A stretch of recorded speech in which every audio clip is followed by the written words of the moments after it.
When Mary Tudor died at the age of 42, her own subjects didn't weep, they cheered. And in the same breath, they hailed her half-sister Elizabeth as England's savior. Two daughters of the same king, Henry VIII, yet bound not by affection, but by rivalry, suspicion, and a feud that would scar the kingdom for generations. You wake now in the drafty corridors of Tudor England. The rushes crunch beneath your feet. The air smells of incense and damp stone. One queen kneels in prayer, whispering for your soul. The other sharpens her words like weapons, plotting for your future. And you, like the rest of England, must decide where your loyalty lies. Before we step deeper into their world tonight, a quick note. If you'd like to hear these stories without ads, offline, and with a bonus insider episode, you can find the ad-free collection linked in the description and pinned comment. And if you don't subscribe, their story vanishes again into the smoke of the burnings, forgotten just like the voices silenced in the flames. So, what time is it where you are listening? Settle in, let the feud unfold, and drift slowly back 5 centuries. 17 years. That's how much space stretched between Mary Tudor and Elizabeth Tudor. Not the kind of age gap where you might share a dress or sneak the same book. No, this was practically another generation. By the time Elizabeth was born in 1533, Mary was already a young woman of 17, educated, polished, and convinced she was her father's only legitimate heir. Elizabeth, meanwhile, arrived under a cloud of scandal, with a mother soon to lose her head and a father who treated wives like livestock. You're standing now in Henry VIII's glittering but dangerous court, where every embroidered sleeve hides an agenda. The torches flare, the music from the galleries swells, and in one corner of the great hall you see Mary, short, red-haired and solemn, the very image of her Spanish mother, Catherine of Aragon. She is treated as precious cargo, groomed as a Catholic jewel of Europe. Tutors teach her Latin and Greek, music and dance, the art of being a queen consort, or perhaps even a sovereign herself. And yet, walk a little farther into this palace, and the whispers begin. You hear her name twinned with a sigh, with pity, because even at this early stage the court already knows her greatest flaw. She is a girl, the daughter of Henry VIII, yes, but not the son he demanded. Mary may carry her mother's dignity, but she also carries her father's disappointment like a stain no jewel or silk can hide. Now shift forward. Elizabeth's birth changes everything. Picture the court at Greenwich Palace on that September day in 1533. The heralds proclaim a royal daughter, but the silence that follows is almost audible. They had expected a boy. Henry had promised it. Anne Boleyn had promised it, and physicians swore they had read the signs correctly. Instead, out comes a red-haired, squalling baby who immediately becomes a national problem. Elizabeth's very existence is wrapped in scandal. Her mother, Anne Boleyn, was the woman for whom Henry had broken with the Pope, defied half of Europe, and declared himself head of the Church of England. A continent watches in disbelief. To devout Catholics, Anne is no queen at all but a usurper, and Elizabeth, the illegitimate fruit of heresy. Now imagine you are there, walking down a drafty Tudor corridor in those days. One chamber is filled with tapestries of the Virgin Mary, where young Princess Mary studies her Latin prayers under the approving eye of her Spanish tutors. The incense clings to your clothes. The crucifix glimmers in the candlelight. Here, faith is absolute. To Mary, the Church of Rome is eternal, unshakable, the very framework of her existence. But turn the corner, and you're in Elizabeth's nursery, smaller and quieter, though gilded with Anne's ambitious touch. Here, the religion is new, still untested, more political than spiritual. The child's cradle is lined with fine embroidery, but above it hangs not the familiar crucifix, but a simpler emblem, a subtle statement that the old world has been overturned. Even in her cradle, Elizabeth is a symbol. Protestantism swaddled in lace. It is difficult to overstate just how different their beginnings were. Mary was a treasured child of a long and legitimate marriage, until Henry decided legitimacy was negotiable. Elizabeth was born a bastard in the eyes of half of Europe before she could even walk. One had been raised with adoring courtiers and foreign ambassadors praising her prospects, the other with suspicion and whispers, her very existence seen as a threat. And this difference would haunt them. Because, you see, sisters born so far apart are rarely close. Add in that one is Catholic and the other Protestant, one the daughter of a wronged queen, and the other the child of the woman accused of destroying that queen, and you have more than just sibling rivalry. You have a recipe for dynasty-shaking hatred. Mary, the elder, grew up under the shadow of her formidable mother, Catherine of Aragon, a woman who had marched with armies, who had ruled as regent, who carried herself as Spain's proud daughter. From Catherine, Mary inherited her piety, her stubbornness, and her belief that she was destined to rule. When you imagine Mary as a girl, think of her poring over books in multiple languages, playing the virginals with delicate fingers, and carrying herself with the dignity of someone raised to be a queen. She was serious, devout, perhaps even a little humorless, but she knew who she was. Elizabeth, on the other hand, inherited from Anne Boleyn not just a sharp wit, but a dangerous talent for survival. From the moment of her birth, she lived precariously. Her mother's execution when Elizabeth was just 2 left a scar that never fully healed. Imagine being told your mother was executed for treason and witchcraft. Imagine the hush that falls when you ask about her. Elizabeth grew up knowing she must read every glance, measure every word, and wear her charm like armor. So, there they are. Mary, the devout Catholic heir once adored and then discarded. Elizabeth, the Protestant child of scandal, fighting to stay relevant in a court that would gladly see her disappear. Sisters in name, but strangers in reality. You, wandering these palace corridors, can feel it in the air. The courtiers bow to Mary with a mixture of pity and reverence, calling her princess, until Henry rips the title away. They glance at Elizabeth with curiosity and suspicion, never certain if she is England's future or its embarrassment.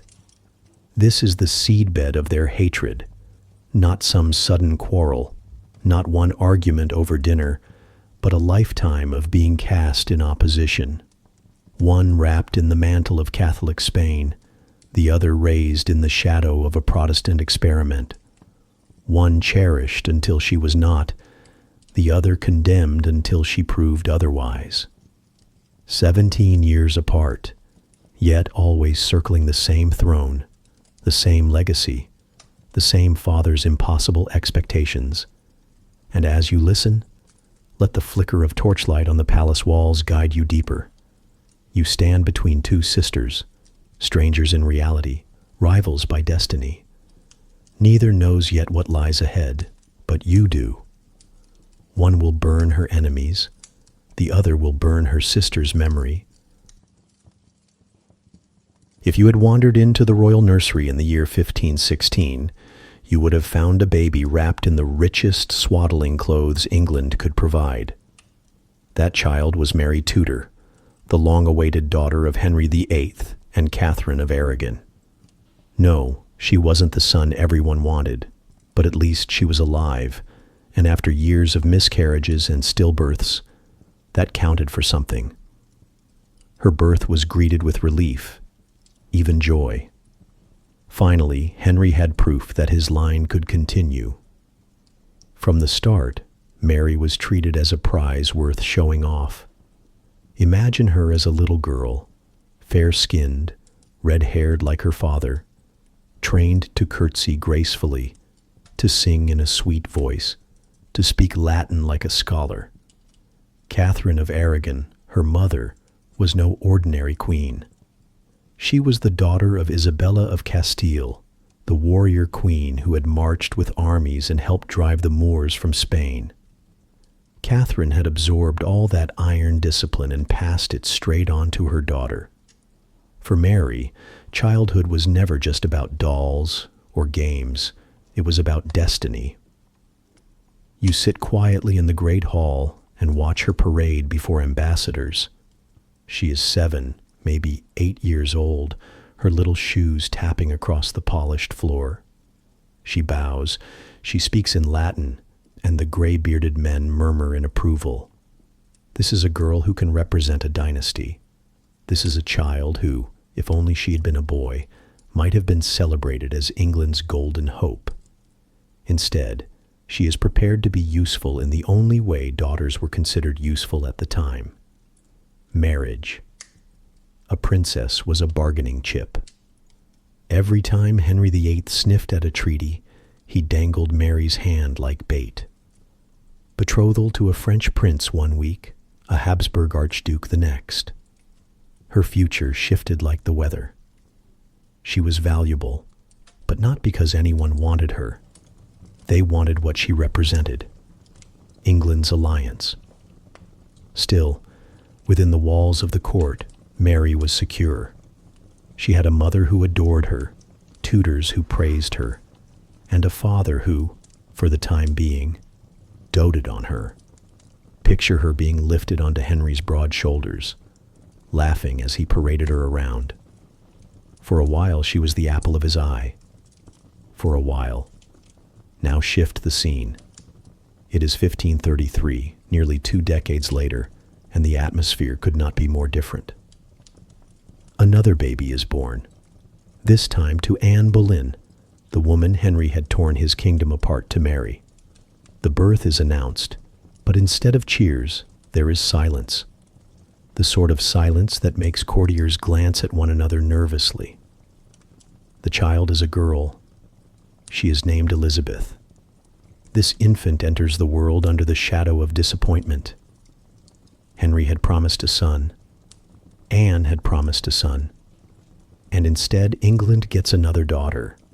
To make matters worse, this daughter's legitimacy is a matter of furious debate across Europe. Was Anne really a queen, or just Henry's mistress dressed up in borrowed robes? You walk into Elizabeth's nursery, and it feels different from Mary's. There is less grandeur, less certainty. The tapestries are fine, the cradle is gilded, but there's a tension in the air. Servants look nervous, careful not to say the wrong thing. Elizabeth may be treated as a princess today, but tomorrow? That depends entirely on her father's temper. Elizabeth's mother, Anne Boleyn, knew all about uncertainty.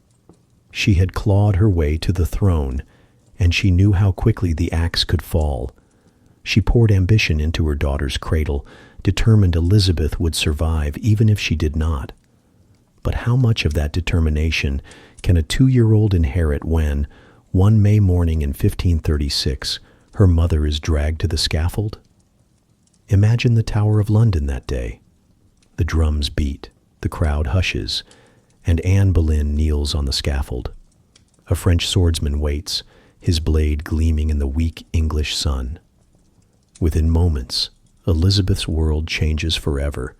She is left motherless, branded the bastard child of a disgraced queen. Now, contrast the two sisters.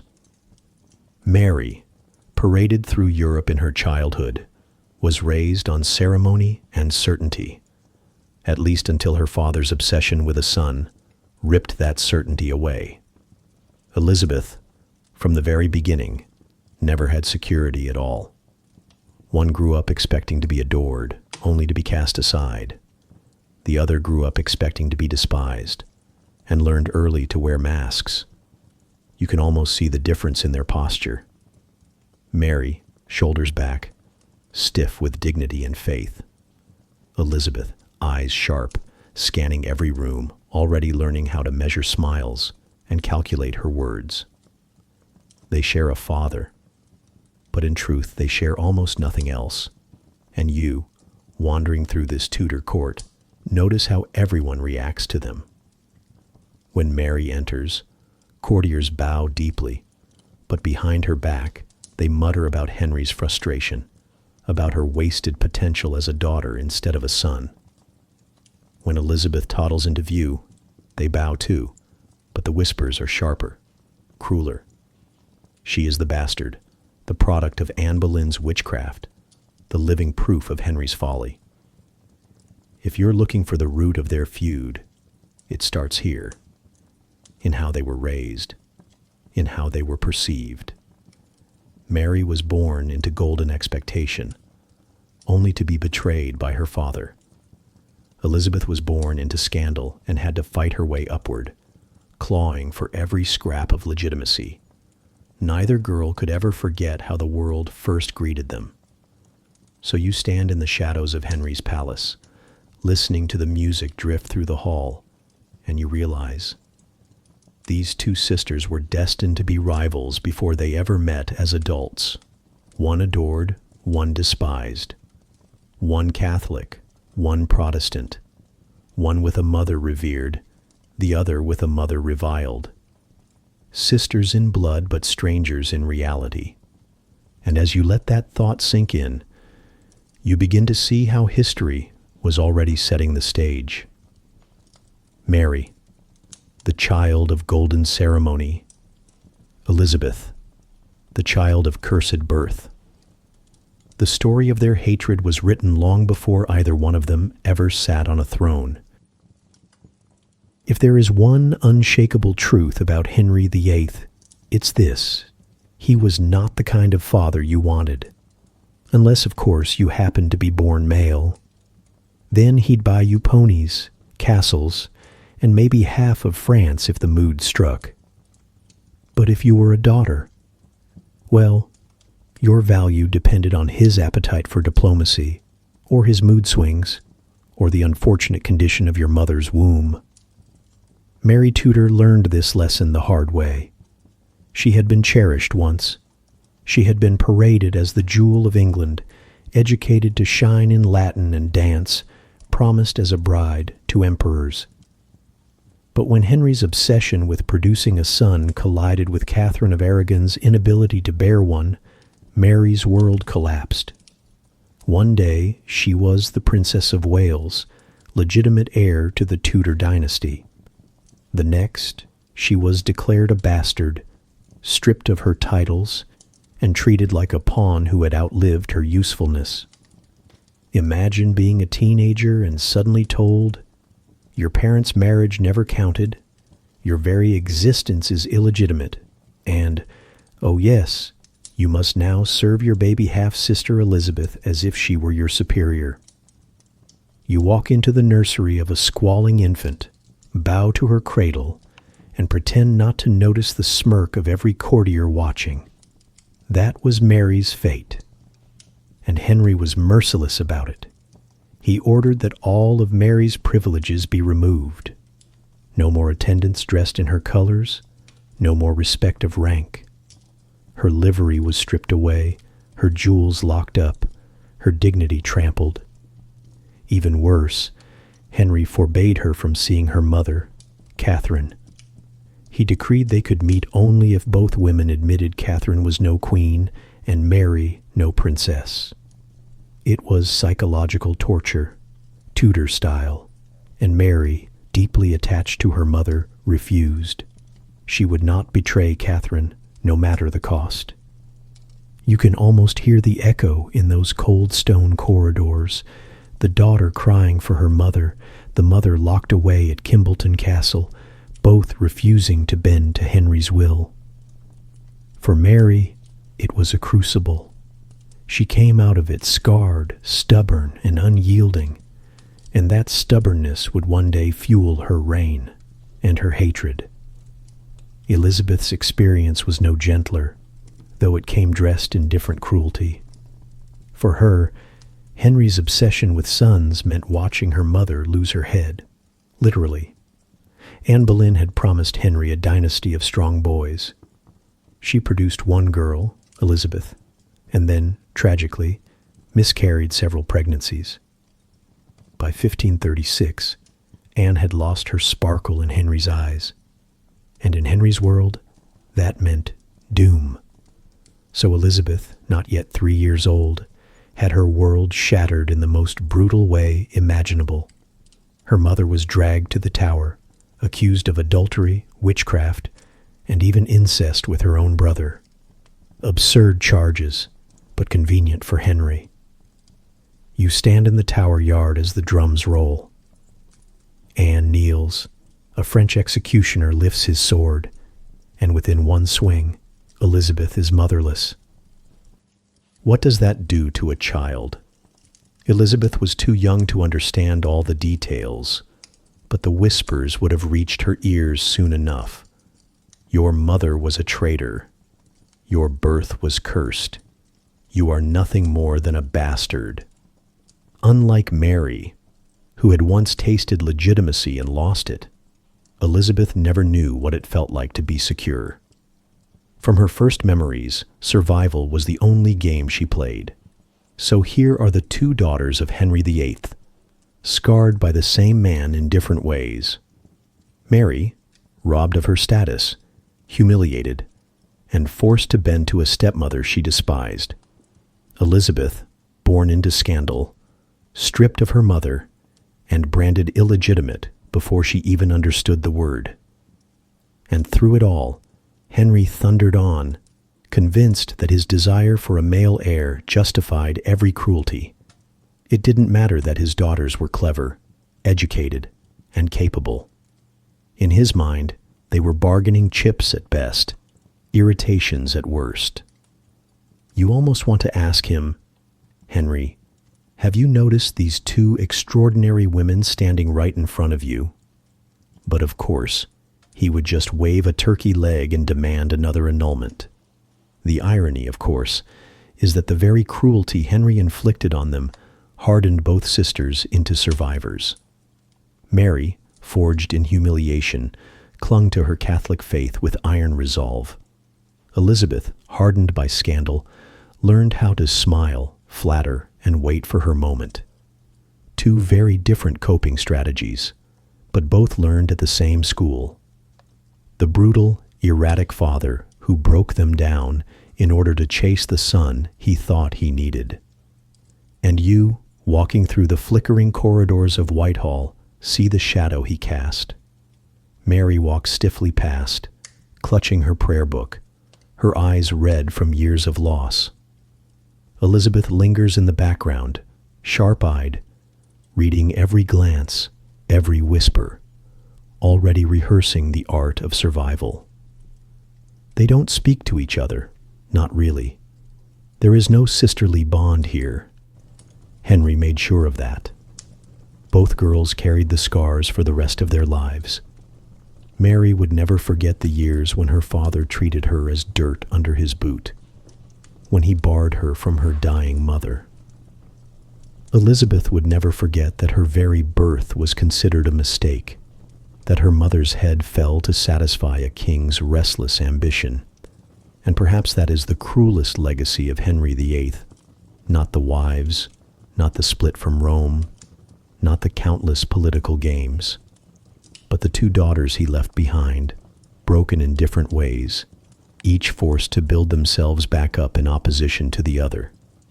Sisters in name, enemies by circumstance, all thanks to the father who never valued them, until history proved him wrong.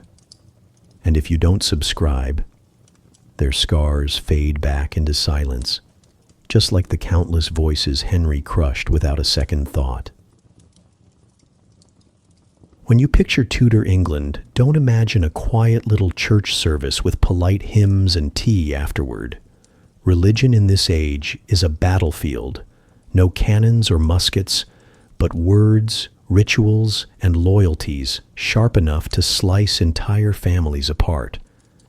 And for Mary and Elizabeth, it was the wedge driven right down the center of their lives. Mary, the elder, was steeped in Catholicism from birth. Her mother, Catherine of Aragon, was Spain's daughter, the child of Ferdinand and Isabella, the monarchs who sponsored Columbus and waged holy war in their own backyard. Catherine made sure Mary grew up with the same zeal. Latin prayers rolled off her tongue before she could tie her shoes. Mass wasn't just Sunday routine, it was the rhythm of her life. Saints, incense, candles, confession. This was the air Mary breathed. Step into her chapel for a moment.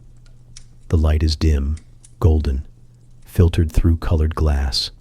Statues of the Virgin look down with solemn eyes.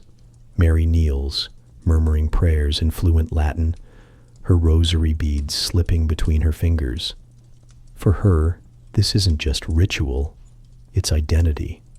To be Catholic is to be legitimate, to be aligned with centuries of tradition and the authority of Rome itself. It was unshakable, or so she thought. Now, wander down the corridor into a different world entirely. Elizabeth's. Raised in the wake of Anne Boleyn's fall, she didn't inherit her mother's head, but she did inherit her mother's circle of reform-minded tutors. These were men steeped in the new Protestant ideas sweeping Europe, humanist thinkers who believed Scripture should be read in English, not Latin, and that faith should be guided by personal conscience rather than papal decree. Imagine the contrast. Where Mary's world glows with flickering candles and the scent of frankincense, Elizabeth's is lit by the dry scratch of quills, the rustle of paper, the rhythm of debate. Her tutors place Erasmus and classical texts in her hands, and she devours them. She reads Cicero as easily as she reads the Gospels. To Elizabeth, religion isn't just inherited. It's something to be reasoned out, tested, even performed. So kneel for a moment in the chapel of the Tudor dynasty, and you'll see the wedge that would divide them. On one side, a candle burns before the Virgin Mary, flickering beside relics and whispered prayers. On the other side, a plain wooden table holds a book of common prayer, its English words stark, stripped of Latin mystery. Between these flames stands the throne of England, waiting for one sister or the other. It's important to remember, religion in the 16th century wasn't a private choice. It wasn't like picking a different brand of tea. Your faith defined your politics, your alliances, even your survival. To be Catholic was to stand with Spain, with Rome, with tradition. To be Protestant was to embrace reform, the English Bible, and the authority of the monarch over the Pope. And when your monarch was your father, Henry VIII, a man who switched religious policies the way some people switch shoes, you learned quickly that faith could be dangerous. Mary's devotion to Catholicism wasn't just about prayer, it was about loyalty to her mother's legacy. Catherine of Aragon had suffered exile and humiliation rather than deny Rome. For Mary, to bend was betrayal. Her faith became the last gift she could cling to from her mother, the one thing Henry couldn't strip from her. Elizabeth, meanwhile, had no such security. With her mother executed, her own status as bastard hanging over her, she had to be flexible. To survive, Elizabeth learned how to wear faith like a cloak, Protestant when it suited, cautious when it didn't. She absorbed the humanist thinking of her tutors, but also watched the winds carefully. If her father demanded loyalty to one creed this year and another the next, Elizabeth knew how to nod politely and keep her true thoughts hidden. It wasn't hypocrisy, it was survival, and this difference would shape them both. Mary saw religion as absolute truth. Elizabeth saw it as a tool of politics. Mary clung to it like a drowning woman to driftwood. Elizabeth wielded it like a blade, sharp and adaptable. Picture the sisters side by side if you can. Mary in her 30s, somber, rosary always at hand, her voice steady in the Latin Mass. Elizabeth, a teenager, her mind racing with the ideas of Erasmus, cautious but curious, smiling when questioned, never fully giving herself away. They may have shared blood, but they didn't share a world. And you, kneeling between them in that flickering chapel, can feel the tension. The air is heavy with incense, but the whisper of turning pages rustles at your back. One candle burns for Rome, steady and unwavering. Another for reform, sharp and new. You glance between them and realize these sisters are already enemies, though they don't yet know it. What divides them isn't just age or circumstance or their father's cruelty. It's faith. Faith that carried armies. Faith that could topple dynasties. When Mary eventually became queen, her Catholicism would earn her the nickname Bloody Mary. When Elizabeth ruled, her careful Protestant compromise would make her the Virgin Queen of Gloriana. Both titles, both legacies, rooted in the wedge of religion that had been hammered between them since childhood. And so, as you watch those two candles flicker in the chapel, you realize the story of Mary and Elizabeth is the story of England itself, torn between past and future, between Rome and reform, between a rosary and a book.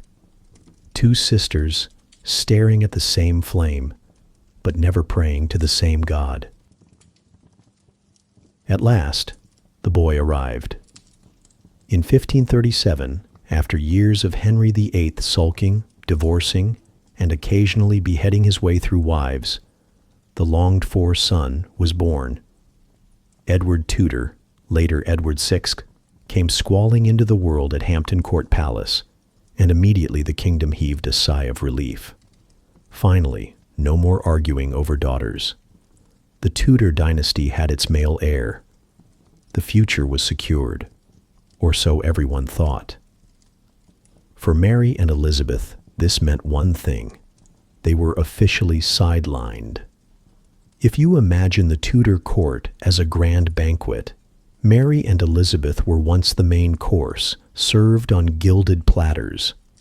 With Edward's birth, they were quietly shoved to the back of the kitchen, reheated leftovers, still technically edible, but no one really wanted to touch them. Picture Mary in her 20s, once treated as the jewel of England, now barely acknowledged. She'd already been forced to admit her illegitimacy to appease her father, and though she was cautiously allowed back at court, she was a shadow of her former status. Then there was Elizabeth, a toddler when Edward was born, illegitimate too, but still bright and promising. Both sisters watched as Henry's new son eclipsed them before they even had a chance to prove themselves. And Edward was doted upon. Imagine him as a little boy in miniature armor, practicing jousts on wooden horses, receiving the finest education tutors could provide. Latin, Greek, theology, the works. Henry VIII paraded him like a trophy. For the first time, the king could finally look at a child and think, "There's my legacy." For his daughters, it was another reminder of what they weren't. Mary, by this point, clung harder than ever to her Catholic faith. She watched her father drift further from Rome, his court filled with reformers pushing Protestant ideas, and she resisted. It wasn't just stubbornness, it was survival. Her mother's ghost loomed large, whispering loyalty to the Pope, loyalty to Spain, loyalty to the old ways. Every time Henry shifted policy, Mary crossed herself a little more firmly, prayed a little louder, as if she could drown out the noise of reform with Latin chants. Elizabeth, on the other hand, was learning subtlety. She grew up alongside Edward, and she saw the writing on the wall. Protestantism wasn't going away. If she wanted to survive, she had to bend. Not break, just bend. She nodded at the right sermons, smiled when reformist tutors praised her progress, and made sure she was seen as her brother's supportive half-sister rather than his rival. It was political camouflage, and she wore it brilliantly. Now, step into a chapel during Edward's reign. The air is no longer heavy with incense. The statues are gone. The walls look bare, stripped of saints. You hear the English liturgy for the first time, sharp and clear, no Latin mystery to cloud it. At the front sits Edward, pale, serious, soaking in every word. He isn't just going along with Protestantism because his advisors tell him to. He believes it. This boy king is a zealot. And you glance to the side. There sits Mary, stiff-backed, lips pressed tightly shut. She refuses to mouth the new prayers. Her household still insists on Mass in Latin behind closed doors. When Edward hears of it, he's furious. "You shall obey me, I am king," he declares. But Mary is unmoved. In her eyes, he's still her baby brother, and worse, a misguided one. "You are my younger brother," she reportedly snapped. "I do not take orders from you." That right there is Mary in a nutshell, stubborn, proud, and unwilling to bend even when her life depends on it. You almost want to admire her nerve, except you know how dangerous it is to defy the crown in Tudor England. She carried herself like a rock in the tide, refusing to move, even as the current threatened to drown her. Elizabeth watched this and learned the opposite lesson. She understood that survival was not about being a rock. It was about being the reed that bends with the wind. She charmed Edward, flattered his intelligence, and played the role of the dutiful sister. She didn't challenge his authority, not openly. Instead, she read, she studied, she absorbed everything: Protestant theology, humanist philosophy, classical literature, and she stored it all away for later. Elizabeth's weapon was patience. So you stand in the royal court during Edward's short reign and see the sisters adapting in their own ways. Mary, the uncompromising Catholic, digs in deeper, becoming more of a symbol for those who cling to the old faith. Elizabeth, the adaptable Protestant in training, blends in, careful not to appear too ambitious, yet quietly building her reputation as intelligent and capable. The contrast could not be starker. Mary wore her faith on her sleeve, daring anyone to rip it off. Elizabeth wore hers like a cloak, ready to change its color if the torchlight shifted. Mary's tactic earned her enemies and suspicion. Elizabeth's earned her survival. But neither could fully escape Edward's shadow. For the moment, he was everything Henry VIII had ever wanted: male, Protestant, determined. Yet Edward was also fragile. Behind the public image of a strong young king was a boy plagued by illness. Even as he grew into his teens, his health faltered. You watch him cough into a handkerchief, his tutors whispering about his brilliance, while servants quietly burn his soiled linens. Mary noticed. Elizabeth noticed. Everyone noticed. And both sisters, pushed aside for so long, began to sense what it meant. If Edward's candle flickered out too soon, the throne would not go to some distant cousin. It would go to one of them. The wedge of religion that divided them would no longer be theoretical. It would become the battleground for England itself. So you, standing at the edge of the Tudor stage, see the curtain begin to shift. Mary, rigid in her devotion, ready to fight for her mother's faith. Elizabeth, cautious but calculating, ready to shape her identity for survival. And Edward, the boy who had once shoved them both into the shadows, coughing in the spotlight, his reign ticking toward its inevitable end. The stage is set. The sisters have chosen their survival tactics, and very soon, England will force them to test them. By 1553, the promise of Edward VI had soured. The boy king, once paraded as the answer to Henry VIII's desperate prayers, was fading. At just 15, his thin frame sagged, his skin turned waxy, and his cough echoed down the halls of Whitehall. Everyone knew what it meant. The Tudor dynasty's great male hope was slipping away. And when a Tudor monarch dies, the scramble begins. Who inherits? Well, if you asked Henry VIII, who had written no fewer than 3 succession acts to cover his marital messes, the crown should pass to Mary if Edward had no sons, and then to Elizabeth. Both had been declared illegitimate at various times, but both had been formally restored to the line of succession before Henry's death. Simple enough, right? Not for Edward. No, this young king had been raised on Protestant zeal. He looked at Mary, devoutly Catholic, and saw not his sister but a threat. In his mind, if she inherited the throne, England's Protestant experiment would go up in smoke faster than a martyr's pyre. Elizabeth, though Protestant, was tainted in his eyes too, her legitimacy still questioned, her loyalty suspect. So Edward took matters into his own hands. In his final months, he drafted what he called the device for the succession. And in this document, he neatly erased both of his sisters from the future. The crown, he wrote, should pass instead to his Protestant cousin, Lady Jane Grey. Lady Jane was 16, bookish, pale, and entirely unsuited to the task, which was exactly the point. She was a pawn, chosen by Edward and his ambitious advisers, not because she inspired confidence, but because she was pliable. With Jane on the throne, Protestantism would be safe, and the great lords pulling the strings would remain in control. Picture it.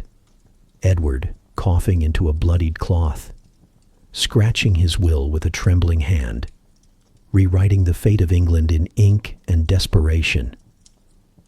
Mary and Elizabeth, the rightful heirs by law, pushed aside like inconvenient footnotes, and poor Jane Grey, dragged into history without ever asking for the role, soon to wear a crown that fit her like a noose. On July 6, 1553, Edward died. His death was kept secret for days, because of course secrets are currency in Tudor politics. The council needed time to put Jane on the throne before Mary or Elizabeth could act. When the news finally broke, Jane was proclaimed queen. Bells rang, proclamations were read, but the cheers were thin. Londoners stood in the streets, squinting at each other, unsure. Queen Jane? Who? Now turn your eyes to Mary. She was 37 years old, a woman who had suffered humiliation, exile, and years of being told she didn't matter. But Mary was her mother's daughter. Catherine of Aragon's blood ran hot in her veins. She was no passive victim. The moment she heard of Edward's death and Jane's proclamation, she mounted her horse and rode into East Anglia, where her family lands lay. There she called her supporters to her side.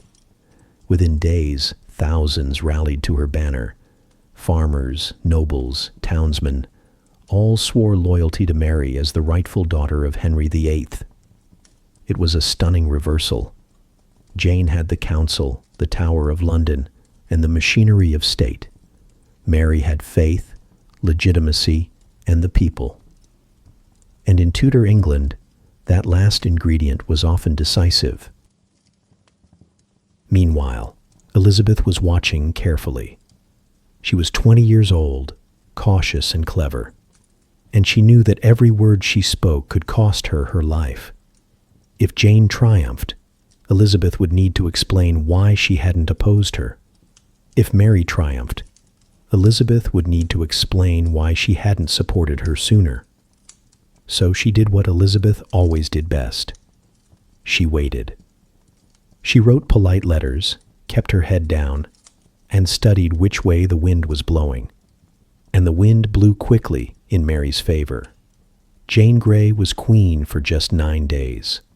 9 days of sitting in the Tower, wearing borrowed robes, while the country around her declared for Mary.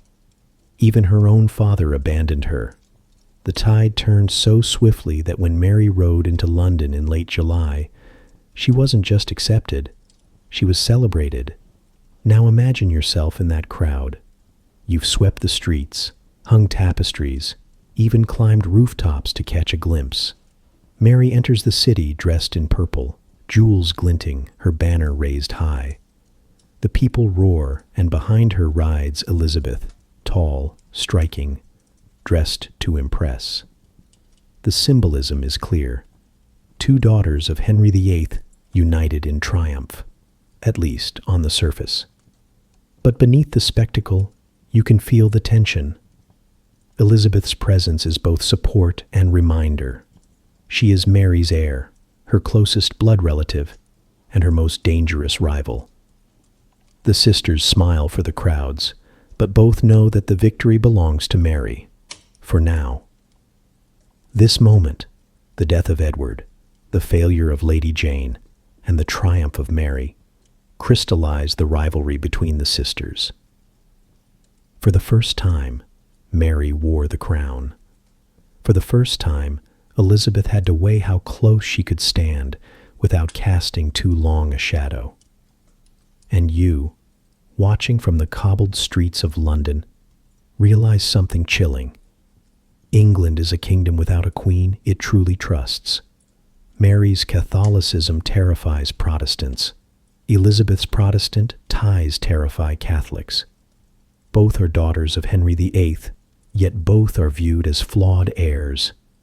In truth, neither woman will ever rule without suspicion.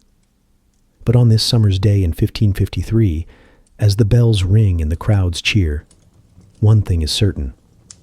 Mary has defied the council, overturned her erasure, and claimed the throne that was hers by blood. Elizabeth has survived the storm by saying little and smiling just enough. And Lady Jane Grey, poor girl, sits in the Tower awaiting her fate. A brief, tragic chapter in the endless story of Henry's broken children. London had seen many parades, but the one that thundered through its gates in late July 1553 was different. This wasn't just the triumph of a new monarch. It was the vindication of a daughter who had been cast aside, humiliated, and declared illegitimate, only to return as queen. Mary Tudor, against all odds, had seized the crown, and beside her, riding tall and regal, was her half-sister Elizabeth, smiling for the crowds while calculating every step. You stand in the throng that presses against the streets. The bells of St. Paul's are tolling so loud that your ears ring, and banners flap above you in crimson and gold. The smell of trampled rushes and spilled ale mixes with incense wafting from hastily lit censers. The people are roaring, not for Jane Grey, the pale girl who had worn the crown for 9 short days, not for Edward, the boy king now moldering in his coffin. No, this roar is for Mary, daughter of Catherine of Aragon, rightful heir of Henry VIII. And what a sight she is. Mary rides into London in a robe of royal purple, embroidered with gold, her jewels glittering in the sunlight. She is not beautiful, not in the conventional sense, her figure small, her face thin and pale. But in this moment, she radiates authority. She is the Queen of England, and every shout from the crowd seems to feed her strength. Just behind her, though, another figure catches the eye. Elizabeth, 20 years old, striking with her flame-red hair and tall frame. She wears a gown of fine silk, her posture straight as a spear. To the cheering crowd, she represents continuity, the daughters of Henry VIII, united, triumphant, returning legitimacy to the throne. Together, they look like the restoration of Tudor glory. But you, standing in the street, see what the crowds cannot. You notice the careful distance between the sisters' horses. You catch the fleeting glance Mary throws toward Elizabeth, cautious, suspicious, tinged with unease.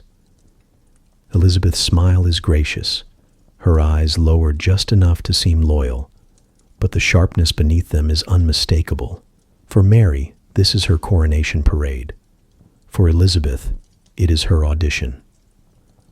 Let's pause here, because this moment, Mary basking in triumph, Elizabeth riding at her side, has been romanticized by some as sisterly solidarity.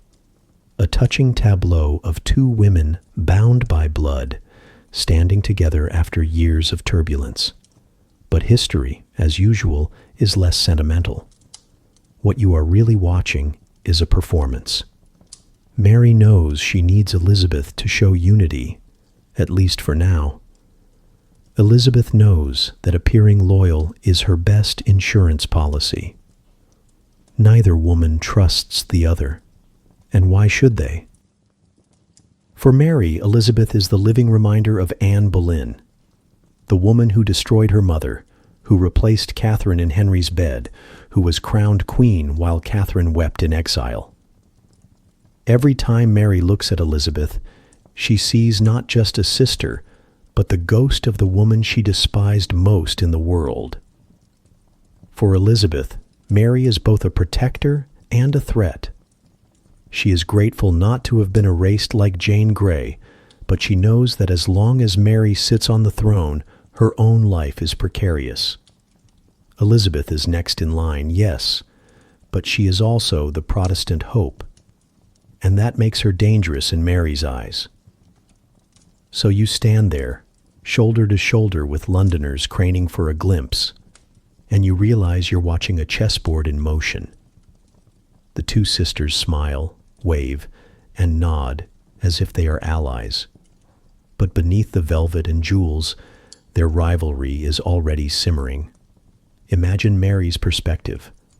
For years, she had been the outcast, declared illegitimate, forced to serve her baby sister, barred from her dying mother's side. And yet here she is, crowned Queen of England. The people are shouting her name, not Elizabeth's. She must have felt vindicated, certain that God himself had blessed her perseverance. Now imagine Elizabeth's. For years she had lived in the shadow of disgrace, her mother executed, her own legitimacy doubted. And yet here she rides, adored by the people almost as much as her sister. She hasn't lifted a sword or commanded an army, yet here she is, visible proof that she too has a claim to power. She smiles, but behind that smile she calculates. How close can she stand to Mary without becoming a threat? How far can she step back without seeming disloyal? It is a balancing act, and Elizabeth performs it flawlessly. The crowd, of course, sees none of this. They see two sisters, two queens-to-be, daughters of the mighty Henry VIII, restoring stability to England after the chaos of Edward's death and Jane Grey's pitiful 9-day reign. They cheer, they toss flowers, they shout blessings. The illusion of harmony is intoxicating. But illusions don't last long in Tudor politics. Mary may have entered London in triumph, but within months her reign would sour. Her Catholic zeal, her unpopular marriage to Philip of Spain, and her harsh persecution of Protestants would tarnish the jubilant image of her coronation. And Elizabeth, the smiling sister at her side in this parade, would soon find herself dragged into interrogations, imprisoned in the Tower, and very nearly executed. But none of that is visible yet, not on this summer's day in 1553. For now, the bells are ringing, the banners are flying, and Mary and Elizabeth ride side by side as if the bond of blood could truly unite them. You, standing in the press of the crowd, feel the roar shake your chest and wonder, is this solidarity? Or is it the careful pretense of two women who already know that only one of them can truly rule? History tells us the answer. But as you watch their triumphal entry, you cannot help but be swept up in the moment. Mary, radiant with victory. Elizabeth, radiant with calculation. Two sisters, two rivals, already preparing for the battles to come. If Mary Tudor had one dream beyond restoring Catholicism, it was this: to marry well and produce a son. A son would secure the faith, secure her legacy, and silence the whispers that a woman alone could not rule. And in Mary's eyes, the perfect candidate for husband was none other than Prince Philip of Spain, the Habsburg heir, son of the powerful Emperor Charles V, and, conveniently, her first cousin once removed. A solid Catholic, royal blood, thicker than incense smoke, and a dynastic prize. But here's the problem. While Mary swooned at the thought of a Spanish alliance, her people recoiled. To them, this wasn't a romantic union. It was a political handcuff, one that chained England to a foreign power they already distrusted. Remember, England had a habit of bristling whenever foreigners got too close to the throne. The last time an English queen married a foreign king, centuries earlier, the result had been war. So when Mary announced her plans to wed Philip, the mood across the taverns and markets was less "Long live the Queen" and more "God help us all." Now imagine yourself in one of those smoky taverns along the Thames. The ale is cheap, the floor sticky, and the talk is louder than the fiddler scraping away in the corner. The men at the benches are not praising their queen's engagement. They are muttering, grumbling, shaking their heads. One raises a mug and toasts, "To Philip of Spain." The others laugh bitterly and add, "May he choke on our beer." Every toast is also a curse, every cheer a warning. The unease is palpable.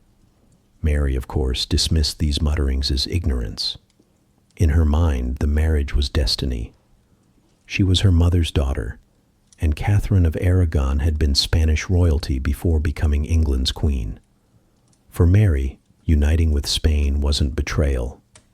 It was restoration, the rekindling of ties that her father, Henry VIII, had shattered with his divorce.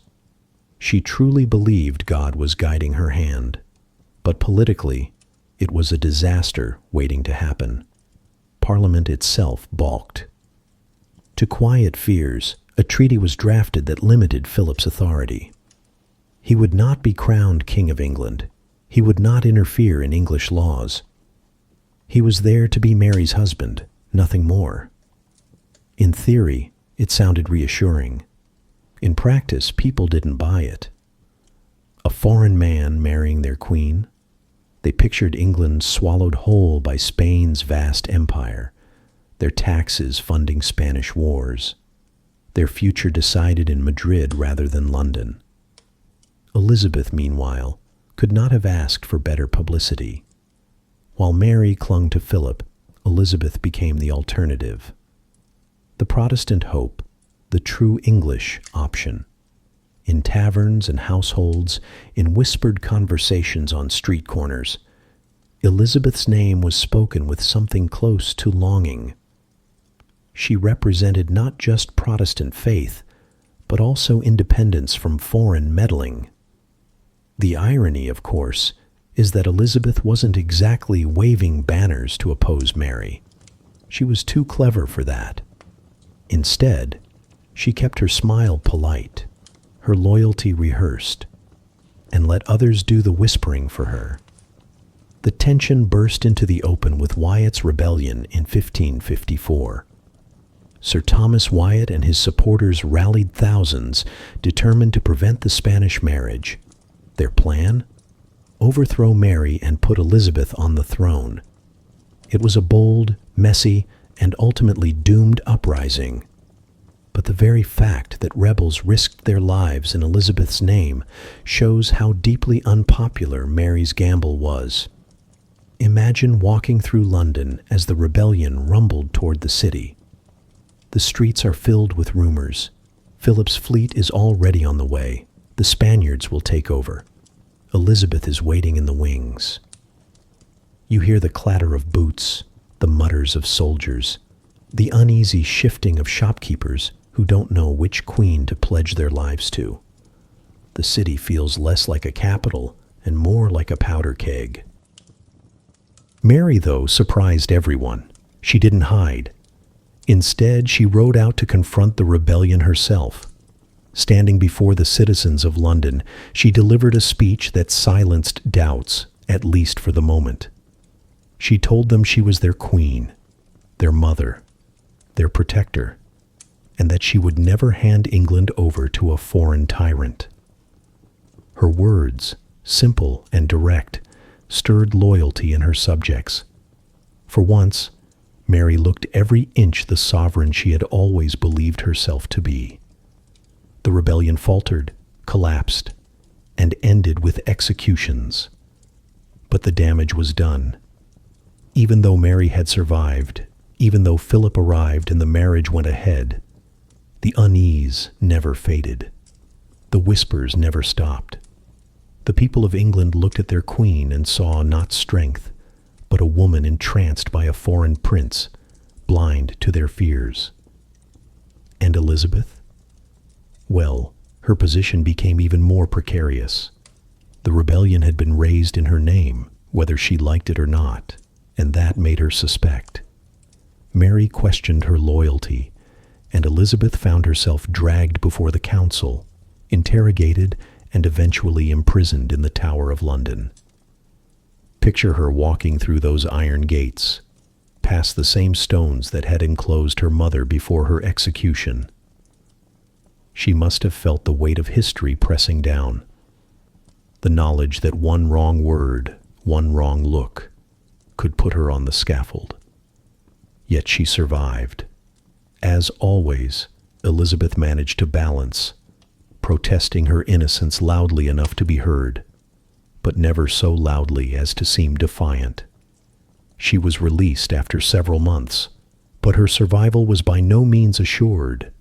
Every day Philip lingered in England, every Mass Mary restored, every Protestant burned at the stake. Elizabeth's shadow grew longer. And here's the cruel irony of Mary's fatal gamble. The very marriage she believed would secure her reign instead undermined it. Her people turned against her. Her husband spent little time in England, treating her with cold indifference. And her sister, whom she sought to overshadow, grew stronger in public imagination with each mistake. So as you stand once more in that noisy tavern, the fiddler scraping away, you raise your mug like the rest. To Philip of Spain, you mutter. The words sound like a curse even as they pass your lips. Because in the end, Mary's marriage was not just unpopular. It was the spark that lit the fuse of her downfall, and the fuel that made Elizabeth's eventual triumph seem inevitable. If you don't subscribe, that story slips back into the silence, just like the cheers and curses that once echoed through those Tudor taverns. Every monarch dreads a rebellion, and in early 1554, Mary Tudor faced one that came closer than most to toppling her. The spark wasn't just politics, it was personal. Her marriage to Philip of Spain had turned the stomach of her people, and the nation groaned at the thought of a foreign king wielding English power. The grumbling spilled from markets to taverns to noble households, until it coalesced into open revolt. Sir Thomas Wyatt, a Kentish gentleman with more bravery than luck, became the leader. His aim was simple and treasonous: drive Mary from the throne and put Elizabeth in her place. Why Elizabeth? Because she was Protestant, she was English, and she wasn't about to chain England to Spain. To Mary's enemies, Elizabeth represented salvation. To Mary, Elizabeth represented betrayal wrapped in red hair. Now imagine you're walking through London as the rumors ripple through the city. Thousands of rebels march from Kent, their boots kicking up the winter mud. They shout Elizabeth's name, promising to crown her queen. The air is heavy with frost and with tension. Shopkeepers mutter behind their stalls. Alehouse talk grows bolder. It isn't just rebellion, it's prophecy. People believe Elizabeth is destined to replace her sister. Mary, however, was no coward. For all her faults, she had the steel of her mother, Catherine of Aragon, in her veins. When Wyatt's forces approached London, many expected Mary to flee. Instead, she mounted her horse, rode to the Guildhall, and delivered a speech that still rings in history. She declared herself their queen, not by foreign marriage, not by Parliament's choice, but by the blood of Henry VIII. She told the Londoners she would stand and fight, even if it meant dying among them. For once, her words pierced the doubts. The people rallied. Wyatt's rebellion stumbled, crumbled, and was crushed. But rebellion leaves debris, and in this case, the debris was Elizabeth. She hadn't raised the rebels. She hadn't commanded their armies. But her name had been shouted by thousands, and that was enough. In a kingdom jittery with plots and divided by faith, association was guilt. Mary's council wanted blood, and they pointed to Elizabeth as the figurehead behind Wyatt's cause. So Elizabeth was summoned, interrogated, pressed to confess. She denied everything, of course, but in Tudor England, innocence was fragile. It was not about what you did, but what people believed you could do. Now walk with Elizabeth as she is escorted to the Tower of London in March 1554. The rain is steady, soaking her cloak. The oars of the royal barge slap against the Thames as she is rowed to the fortress. You step ashore beside her and feel the cold weight of the tower walls closing in. These stones are not just old, they are haunted. They swallowed her mother, Anne Boleyn, before her execution.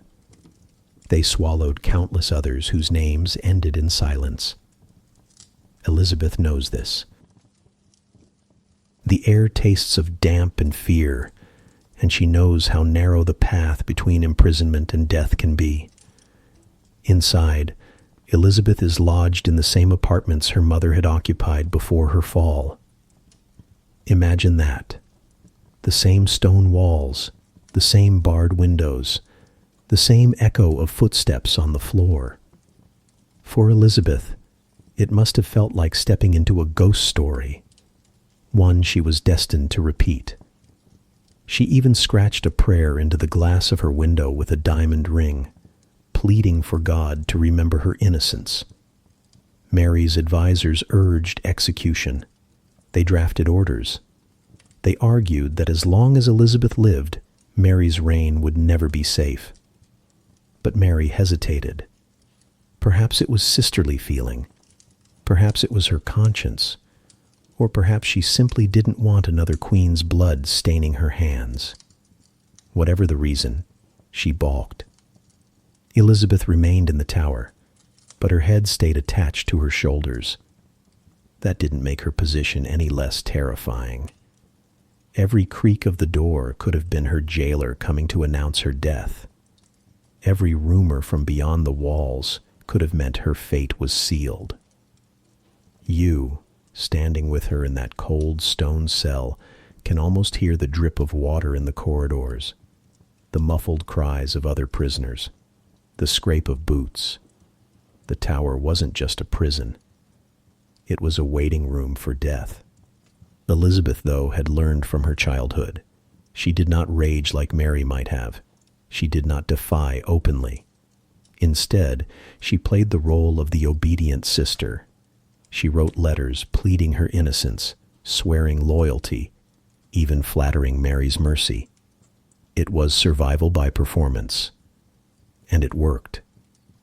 After 2 months, Elizabeth was released, though she remained under house arrest for a time. Wyatt's rebellion had failed, but it left scars. Mary's reign was tainted with paranoia, her subjects restless, her legitimacy questioned. And Elizabeth? She emerged even stronger in the public imagination. She had been the people's choice, the rebels' hope, the Protestant heir who survived the Tower. Every day she lived was a reminder that Mary's grip on power was shaky. So when you walk out of the Tower alongside her, the spring sun briefly cutting through the clouds, you feel the weight of what just happened. Elizabeth had stood at the edge of the scaffold and walked back alive. Mary had won this round, but only just. And in the smoky taverns, in the whispers of Londoners, Elizabeth's name glowed brighter than ever. Mary thought Wyatt's rebellion had been about her marriage. In truth, it was about succession. It was about the future. And the future, whether Mary liked it or not, had Elizabeth's face. When you picture the reign of Mary Tudor, one image sears brighter than all the rest. Fire. The crackling of logs, the acrid sting of smoke, the screams of men and women tied to stakes. Between 1555 and 1558, nearly 300 Protestants, 287 to be precise, were burned alive under her command. It was supposed to be an act of purification, a way to cleanse England of heresy.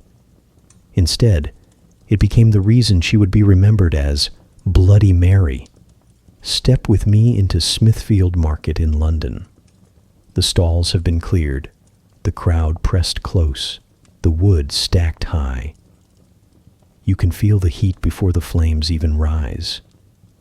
A condemned man stands bound, a simple prayer book in his hands, refusing to renounce the faith that Mary insists is heresy. The sheriff gives a nod. Torches touch the kindling, and suddenly the air explodes in fire. The crowd murmurs. Some weep, some cheer. Others cross themselves and mutter prayers. But you, standing there, cannot escape the stench. Burning cloth, burning flesh, smoke clinging to your hair and throat. These executions were not discreet affairs. They were public theater. The lesson was clear. Deny Catholicism, and you would burn. Mary believed she was saving souls. To her, letting heretics live was condemning the entire kingdom to damnation. Better to sacrifice a few now than risk the eternal fate of all. It was the logic of the devout, and the logic of fear. Because underneath her piety, Mary must have known her throne was fragile. Rebellion had already risen in her sister's name. Elizabeth was alive, Protestant, and more popular by the day. The fires were not just punishment. They were warning signals to anyone who thought of challenging her. But here is the irony. Instead of strengthening Mary's reign, the burnings blackened it. Far from converting the masses back to Catholicism, the executions horrified them. Stories spread quickly. Pamphlets circulated of martyrs who sang hymns as the flames engulfed them. Families told tales of neighbors dragged from their homes for the crime of worshiping in English. Each stake that Mary lit became a torch passed into Protestant memory. And Elizabeth? She understood the danger better than anyone. Publicly, she kept her head bowed, her lips sealed. She attended Mass when ordered, professed loyalty to her sister, and avoided open defiance. Privately, though, she must have shuddered. The fires were not far from her doorstep. If Mary decided her loyalty was false, Elizabeth could easily find herself among the condemned. Imagine walking with her through the streets of London at dusk. The smell of smoke lingers in the air, even when no fires are lit. People whisper as she passes, some with sympathy, others with suspicion. Elizabeth smiles faintly, offers a polite nod, but inside she is calculating, always calculating. She knows that one careless word, one unlucky accusation, could see her dragged to Smithfield. Meanwhile, Mary convinced herself the burnings were working. She believed the sight of flames would terrify the Protestants back into Catholic obedience. But you and I know human nature. Fear can silence for a time, but it can also breed resentment. And resentment has a long memory. Each martyr at the stake became a hero in waiting. One of the most famous was Archbishop Thomas Cranmer, the very man who had annulled Henry VIII's marriage to Mary's mother, Catherine of Aragon, and crowned Anne Boleyn queen. Cranmer was forced to watch his colleagues burn before him, then recant his Protestant faith, only to withdraw that recantation at the last moment and declare his true belief as the flames consumed him. His story spread like wildfire across England and beyond. For Protestants, Cranmer's defiance was proof that Mary's fires could not kill conviction. And so Mary's image hardened. To her supporters, she was a queen defending the true faith. To her enemies, she was a tyrant drenched in blood and smoke. History would not be kind. Stand again in Smithfield. The fire dies down, leaving only ash and twisted iron chains. The crowd disperses slowly, the smell clinging to their clothes. Somewhere in the city, Elizabeth sits quietly in her chamber, pretending not to hear, pretending not to know. But she hears everything. She knows the fires are as much about her as about the martyrs. Every execution is Mary's reminder. You are not safe. And yet, in a twist of fate, Henry VIII himself would have relished. The burnings that were supposed to strengthen Mary instead prepared the ground for Elizabeth. When Elizabeth eventually took the throne, she made a point of distancing herself from such brutal punishments. She crafted an image of moderation, of tolerance, though in truth her policies had their own edge. Still, compared to the flames of Mary's reign, Elizabeth looked like a saint. That's the cruel irony of history. Mary burned her enemies to save her faith, but in doing so, she burned her own legacy. Elizabeth, watching quietly from the sidelines, reaped the benefit. So, as you listen now, hear the crackling of those fires in your imagination. Smell the smoke that clung to London streets, seeped into its taverns, haunted its citizens long after the flames had died. Mary's reign was illuminated not by the glow of candles in chapels, but by the blaze of stakes in marketplaces. And you, standing in the crowd, feel it too. The fire is not just consuming heretics. It is consuming Mary's reputation, her hopes, and eventually, her reign. Every monarch hopes for a miracle. Mary Tudor thought she had found hers in 1554. At 38 years old, married to Philip of Spain, she began to show the unmistakable signs. Her belly swelling, her appetite shifting, her mood changing. Courtiers whispered it joyfully. The Queen was pregnant. At last, the Catholic heir England needed was on the way. The bells rang across the kingdom. Prayers of thanksgiving were offered in every church. Courtiers began making lists of godparents. Gossips in taverns debated the baby's name. Would it be a Charles, after Philip's father, the emperor, or perhaps a Henry, to honor the late king? The future looked secure. Mary herself believed with unshakable certainty that this was God's reward for her devotion. Now picture yourself in the palace corridors that spring. Every step echoes with anticipation. Servants bustle with preparations. Nursery rooms cleaned, linens laid out, tapestries chosen. The air smells of new straw and lavender, as if the very palace itself is nesting. You pass Mary's chamber and hear her soft voice, humming hymns, convinced she will soon cradle a child that will silence her critics and restore Catholic glory. But weeks turned into months, and the whispers began to change. The baby was late. The Queen's belly swelled, but no labor came. Physicians scratched their heads, consulting charts, shrugging more than they reassured. Mary secluded herself, waiting for the blessed day. But the day never came. By midsummer it was clear. There was no baby, no heir, nothing but swelling, pain, and humiliation. Mary had suffered what we now know as a phantom pregnancy. Her body had betrayed her, convincing her and everyone around her that new life was coming, when in fact it was not. Imagine the scene. The nursery stands prepared, silent and empty. The tapestries hang unused. The cradle, polished and waiting, rocks gently in the draught as if mocking its own emptiness. And in Mary's chamber, silence reigns. No newborn cries, no joyful announcements, only the Queen, pale and weary, realizing the truth. The humiliation was devastating. For a queen who had built her reign on the promise of Catholic restoration, the lack of an heir was fatal. Without a child, her religion had no future, her dynasty no security. The dream of binding England to Spain through bloodline and faith evaporated in a haze of shame. And Philip? He had little patience for failure. Already lukewarm toward his English wife, he withdrew. Soon he was gone altogether, back to his Spanish dominions, leaving Mary to face the sneers of her subjects alone.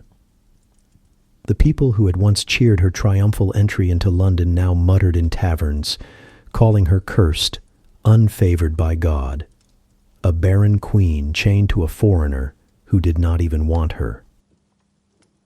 Now look across the palace, where Elizabeth waits quietly in Hatfield. The courtiers begin to drift. At first a trickle, then a steady stream. Men and women who once crowded around Mary's sickbed now make excuses to ride out to Elizabeth's household. Their loyalties shift before your eyes, subtle but undeniable. One sister fades, the other rises. You walk through the court and feel the change in the air.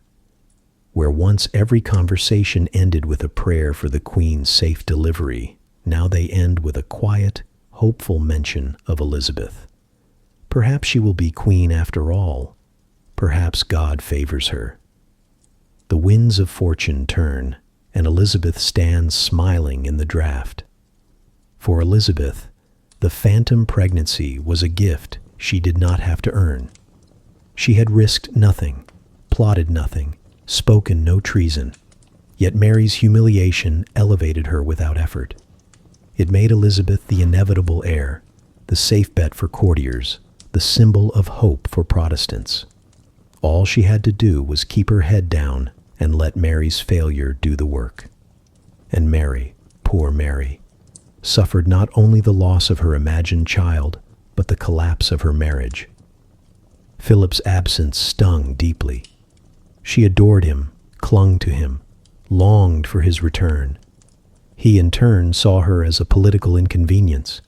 He had wars to fight, empires to manage, and no time to dote on a queen whose body had failed to secure his ambitions. Their union, which was meant to be the foundation of a dynasty, crumbled into distance and indifference. It is hard not to pity her.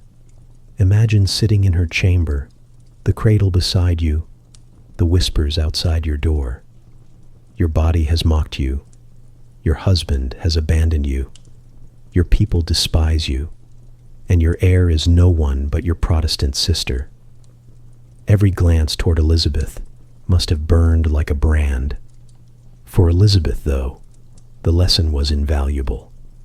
She saw how Mary's rigidity, her refusal to bend, her reliance on foreign alliances, her certainty of God's favor, had led to disaster. Elizabeth, the careful reed in the wind, would remember. She would never gamble her reputation on a foreign prince. She would never tie her fate to a phantom heir. She would build her reign on her own image, her own survival, her own craft. And you, walking through the shifting tides of the Tudor court, feel the weight of this moment. The phantom pregnancy was more than just a personal tragedy for Mary. It was the turning point of her reign. It stripped her of credibility, of affection, of hope. It crowned Elizabeth, not officially, but in the minds of England's people. From this moment forward, one sister declines, the other ascends, and the story of their rivalry takes its most decisive turn. Power is a funny thing in Tudor England. It never really disappears. It just shifts rooms. One moment, the corridors of Whitehall buzz around Mary Tudor, the triumphant queen who rode into London to deafening cheers. The next, the footsteps of nobles echo elsewhere, up the long roads to Hatfield, where Elizabeth waits in patient silence. Imagine yourself as a courtier in those uneasy years of the mid-1550s. Your job is not to be loyal, not really. Your job is to survive. And survival means standing close to whoever looks like the future.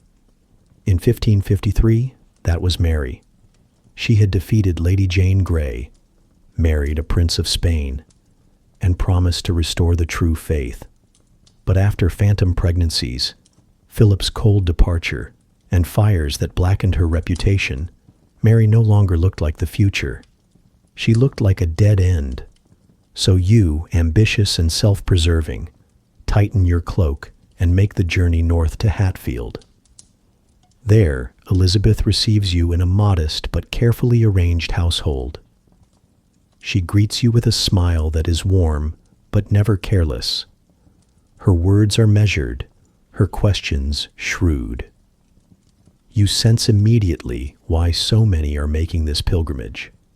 Elizabeth doesn't have the crown yet, but she wears expectation like a mantle. Meanwhile, Mary sits in London, increasingly alone. Her counselors still gather, of course. They have no choice, but their eyes betray them. Their conversations trail off into silence, their loyalties already drifting elsewhere.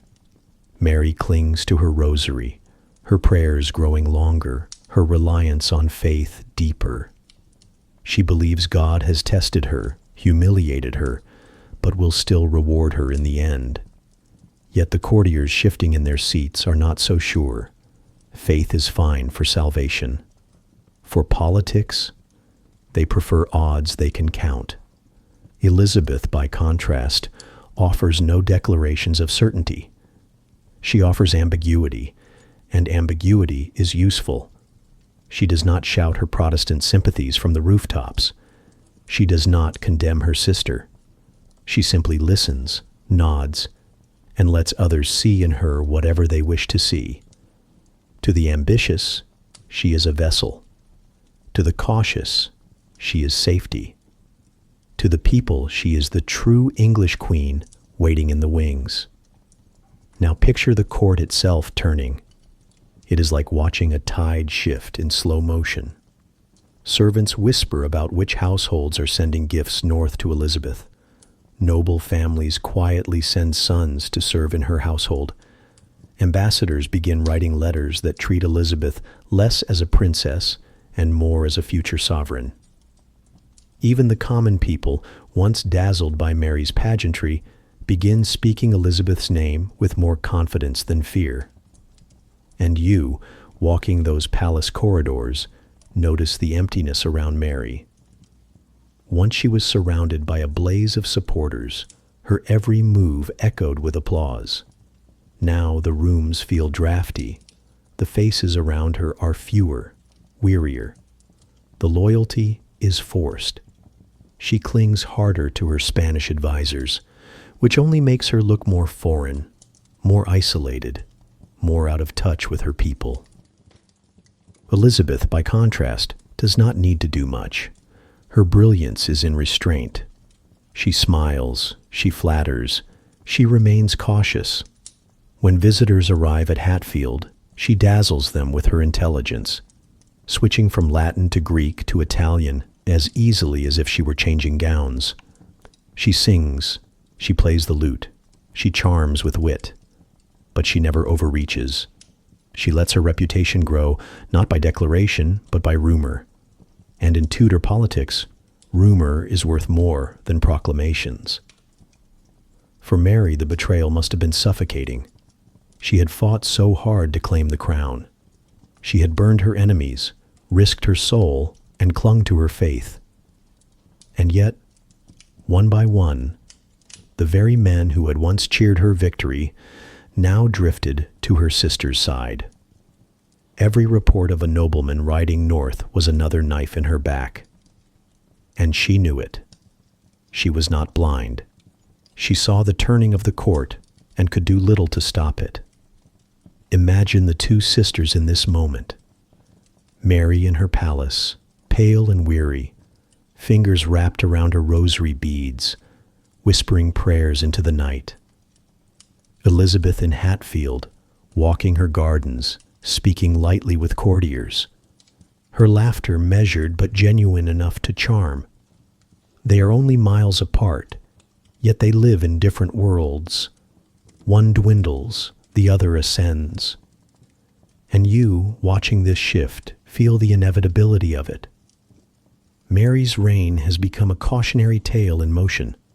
Her marriage is a failure, her body has betrayed her, her policies have alienated her subjects. Elizabeth, meanwhile, is all potential. She represents hope, change, survival. The courtiers know it. The people know it. Even Mary, deep down, must have known it. This is the turning of the court. The slow but unstoppable pivot of loyalty from one queen to the next. History doesn't always move with battles and trumpets. Sometimes it moves with whispers and corridors, with quiet journeys to Hatfield, with a subtle shift of allegiance in the minds of men who want to be on the right side of tomorrow. So stand in the great hall and feel the draft. The torches flicker, the voices grow thin, and Mary's shadow seems smaller than it once was. Then ride north to Hatfield, where Elizabeth's halls are warm with music, conversation, and the hum of ambition. One sister prays, the other waits. And England, as always, prepares to follow the stronger flame. If you don't subscribe, that flame flickers out here, forgotten, like the countless voices who chose the wrong side of tomorrow. November 17th, 1558. The day England exhaled. Mary Tudor, the once victorious queen who had marched into London to thunderous cheers just 5 years earlier, lay dying at the age of 42. The woman who had clung to faith, clung to Spain, and clung to hope of an heir now slipped away quietly in her chambers at St. James's Palace. The candles burned low, the prayers were whispered, and outside her door the courtiers shifted uncomfortably, not with grief, but with anticipation. You are there in that corridor, waiting. The air is heavy, smelling of wax and damp stone. Every cough from inside makes the courtiers glance at one another. They are not wondering if the queen will die. They are wondering when. And more importantly, who will be the first to ride to Hatfield with the news? Because while Mary's life flickered out, another life was already waiting to blaze. Elizabeth, her younger half-sister, her rival, her shadow, was poised at Hatfield, ready to ascend. And the truth, the cold truth, is that the kingdom barely mourned Mary. Her fires, her phantom pregnancies, her unpopular marriage had left her unloved. When she died, the people whispered their obligatory prayers, but their cheers were already being rehearsed for Elizabeth. Picture the scene in Mary's chamber. The Queen lies weak, clutching her rosary. Her lips move in Latin prayer. Perhaps she thinks of her mother, Catherine of Aragon. Perhaps she thinks of Philip, the absent husband who never truly loved her. Perhaps she even thinks of Elizabeth, the sister who will undo everything she tried to build. And then, as dawn breaks, Mary Tudor breathes her last. There is no wailing, no great national mourning. The courtiers do not collapse in tears. Instead, they gather their cloaks, slip out the doors, and head for their horses. The throne is vacant. The future is clear. Elizabeth is queen. Now ride with them to Hatfield. The road is slick with November frost, the breath of the horses steaming in the morning air. Messengers whip their reins harder, desperate to be the first to deliver the news. Because in Tudor England, being the first to hail the new monarch isn't just honor, it's profit. Land, titles, favor, all depend on speed. So they race like men possessed. Mary's death still warm in the air, Elizabeth's reign already alive in their minds. And in Hatfield, Elizabeth waits. Imagine her stepping into the gardens that morning, the frost crunching underfoot. A messenger dismounts, breathless, drops to one knee. "Your Majesty," he says. The words are simple, but for Elizabeth they are everything. She falls to her knees under a great oak tree. Legend says she whispered in Latin, "This is the Lord's doing, and it is marvelous in our eyes." You stand there, the cold air biting your cheeks, and you feel it. The torch has passed. One sister has died in bitterness and isolation. The other is reborn in triumph.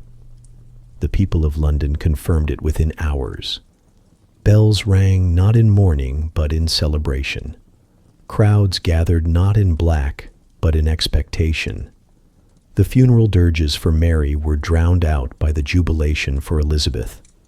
It was as though England had been holding its breath under Mary's reign, waiting for release, and now they could finally exhale. It is cruel, isn't it? Mary had given everything, her faith, her body, her dignity, to try to save England for Catholicism.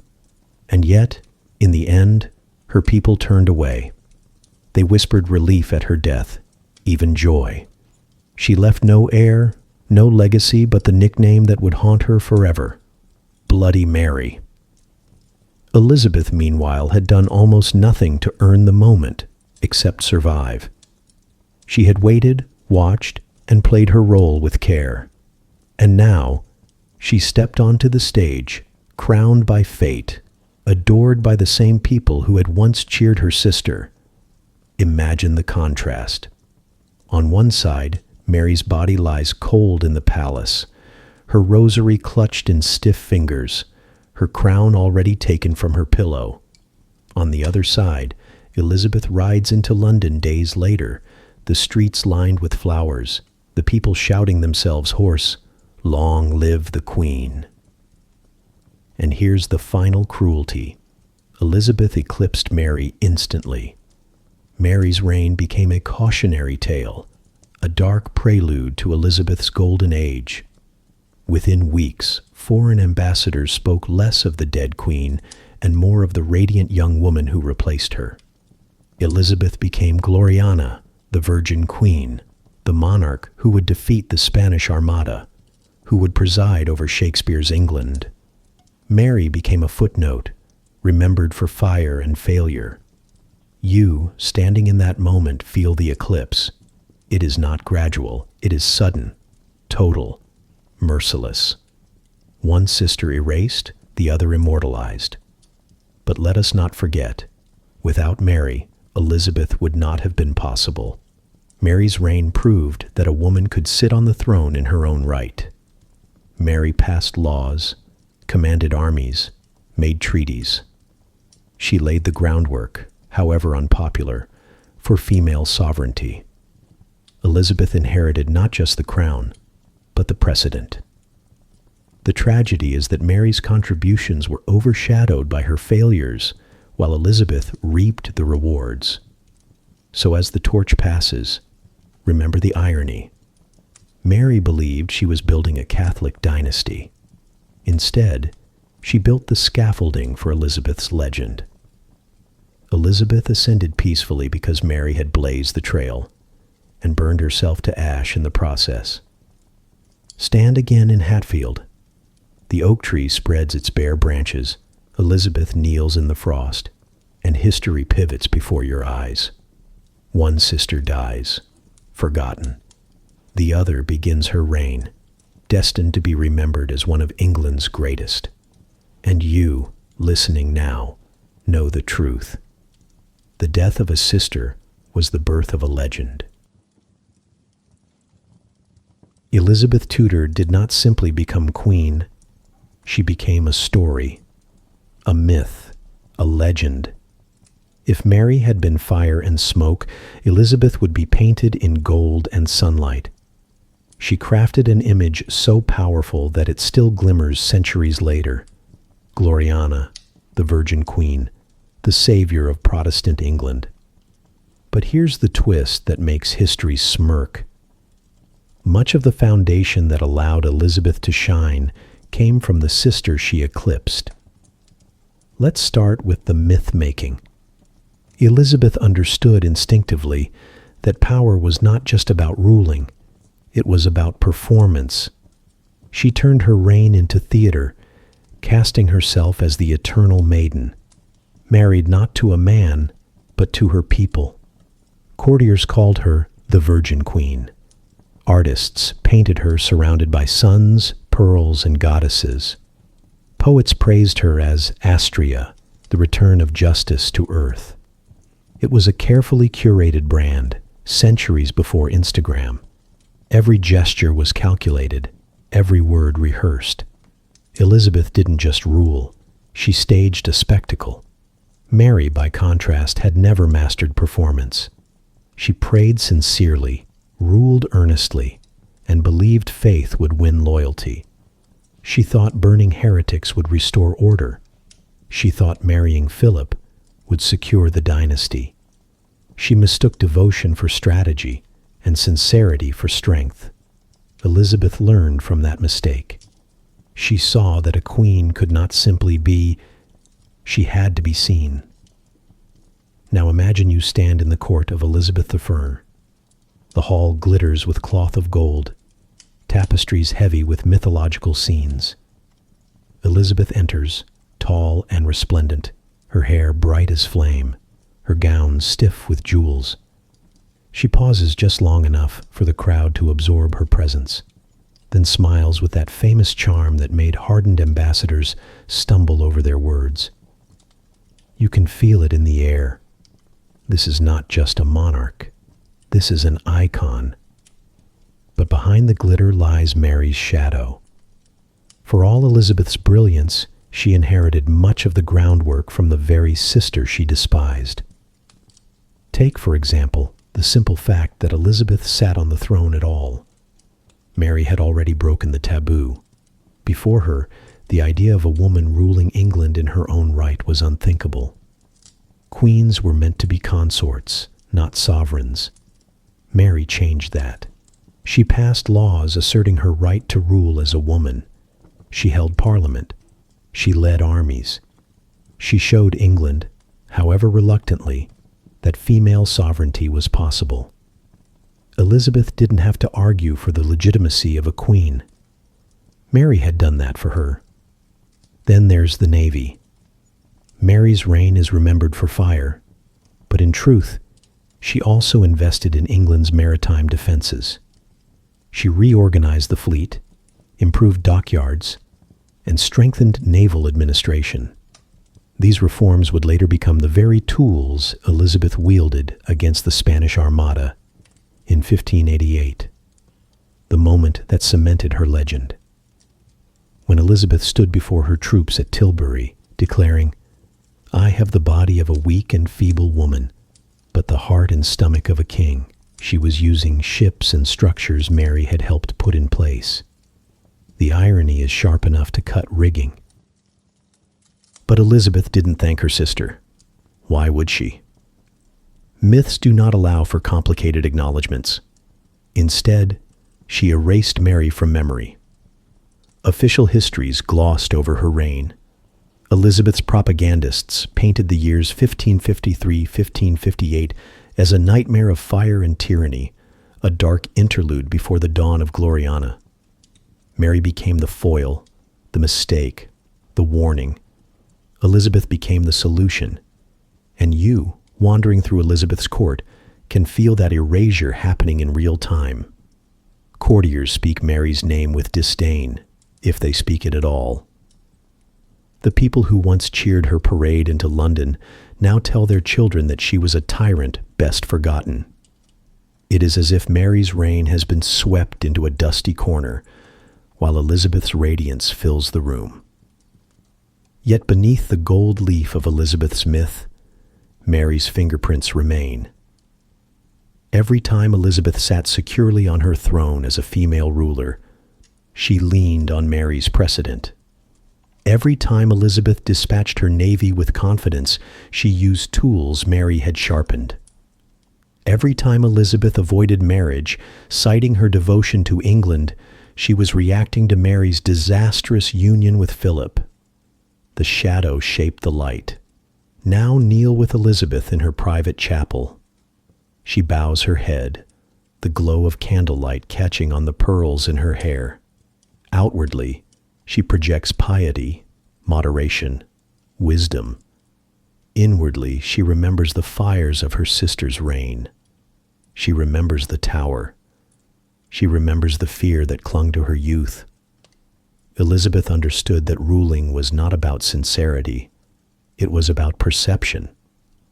Mary's mistakes had taught her that. This is the irony of the Tudor sisters. One burned herself out, the other burned herself into memory.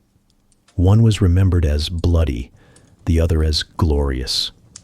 But they were bound together all the same. Without Mary's failures, Elizabeth's triumphs would have lacked their shine. And you, standing at the edge of the court, realize you're watching more than history. You're watching a performance in which one sister has been written out, so the other can be immortalized. The crowd roars for Gloriana, forgetting the queen who came before. But in the quiet, you can almost hear Mary's voice, bitter, devout, insistent, reminding you that Elizabeth's legend was built on her ashes. So remember this as you drift off. Elizabeth's golden age was not born out of nothing. It was born out of her sister's shadow. The queen who was erased gave her rival the tools to thrive. And that, perhaps, is the cruelest irony of all. Walk with me now through the echoing aisles of Westminster Abbey. The air is cool, heavy with centuries of incense, and the faint, sweet must of stone and wood rubbed smooth by millions of hands. Stained glass filters the light into colors that dance across the flagstones. You pass the tombs of kings, queens, poets, and generals, all lying in their carefully chosen glory. And then, tucked along the north aisle of the Lady Chapel, you come upon a tomb that tells a story stranger than any sermon. Here lies Elizabeth I, the glorious Virgin Queen, draped in marble robes, her scepter carved beside her, her face immortalized in cold stone. At first glance, it is a monument to triumph, a queen remembered as radiant and eternal. But look closer. Beneath Elizabeth's grand effigy lies another body, buried in silence. Mary Y., her half-sister, the woman remembered as Bloody Mary, rests in the same tomb. Not honored with her own statue, not celebrated with her own legend. She is simply there, beneath Elizabeth, her name carved into the stone almost as an afterthought. And so it is that these two sisters, who spent their lives divided by religion, rivalry, and resentment, are united in death. Not by choice, of course. History forced them together. One atop the other, they lie side by side, their bones mingling beneath the abbey floor. You pause before the tomb, and you can almost feel the irony pressing against your ribs. Elizabeth, who built her legend on erasing Mary, quite literally rests on top of her. Mary, who had clung so fiercely to faith and legitimacy, is remembered mostly for fire and failure. Elizabeth, who outlived her sister by decades, claimed not only her throne, but her place in history, and in the end, her grave as well. But for all the irony, there is something fitting here. Two daughters of Henry VIII, two survivors of his cruelty, bound by the same blood even if they despised one another. History tries to separate them, bloody and glorious, failure and triumph, but the tomb refuses. Here they are equals, queens, sisters, women who defied the odds to rule in a world that had no patience for women on thrones. Now imagine yourself walking past the tomb as a Tudor courtier centuries ago. Perhaps you bow your head for Elizabeth, the queen whose navy defeated Spain, whose age gave the world Shakespeare. Or perhaps you whisper a prayer for Mary, the devout Catholic who burned for her faith and died believing God had forsaken her. Either way, you cannot honor one without acknowledging the other. They are locked together forever. Let's not pretend they were the same. Mary's reign was short, bitter, and scarred by persecution. Elizabeth's was long, calculated, and dazzling. Mary clung to tradition. Elizabeth embraced performance. Mary's marriage to Philip made her unpopular. Elizabeth's refusal to marry made her legendary. One sister burned her enemies, the other outlived them. Yet both shared the same bruises left by their father's obsession with a male heir, the same early humiliations, the same precarious survival in a court that devoured women whole. And isn't that the quiet truth buried beneath the stone? Henry VIII may have had his son, Edward, the fragile boy king who lasted only a few years. But it was his daughters, the ones he scorned, neglected, and labeled illegitimate, who carried the Tudor dynasty to its peak. The irony would have made Henry choke on his roast beef. Walk with me now through the echoing aisles of Westminster Abbey. The air is cool, heavy with centuries of incense, and the faint sweet must of stone and wood, rubbed smooth by millions of hands. Stained glass filters the light into colors that dance across the flagstones. You pass the tombs of kings, queens, poets, and generals, all lying in their carefully chosen glory. And then, tucked along the north aisle of the Lady Chapel, you come upon a tomb that tells a story stranger than any sermon. Here lies Elizabeth I, the glorious Virgin Queen, draped in marble robes, her scepter carved beside her, her face immortalized in cold stone. At first glance, it is a monument to triumph, a queen remembered as radiant and eternal. But look closer. Beneath Elizabeth's grand effigy lies another body, buried in silence. Mary I, her half-sister, the woman remembered as Bloody Mary, rests in the same tomb, not honored with her own statue, not celebrated with her own legend. She is simply there, beneath Elizabeth, her name carved into the stone almost as an afterthought. And so it is that these two sisters, who spent their lives divided by religion, rivalry, and resentment, are united in death. Not by choice, of course. History forced them together. One atop the other, they lie side by side, their bones mingling beneath the abbey floor. You pause before the tomb, and you can almost feel the irony pressing against your ribs. Elizabeth, who built her legend on erasing Mary, quite literally rests on top of her. Mary, who had clung so fiercely to faith and legitimacy, is remembered mostly for fire and failure.